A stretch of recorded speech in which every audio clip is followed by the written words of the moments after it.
front of me is REALME C71 and today I would like to show you how you can add emergency numbers. Begin by opening Devices Settings and scrolling all the way down to hit Safety and Emergency. Then choose Emergency Contacts.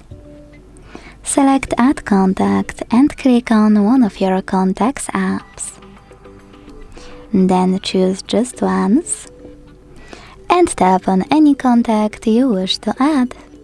Then do exactly the same with all the other ones you need. When you finished, to change order of your contacts on the list, hit Reorder at the top right corner. Hold one, drag it and place it wherever you want to.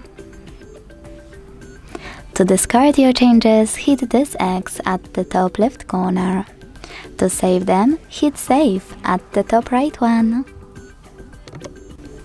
If you want to delete any contact from your list, use this X next to the one you wish to get rid of and confirm your choice in the pop-up.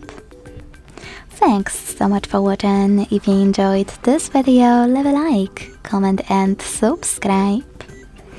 Bye!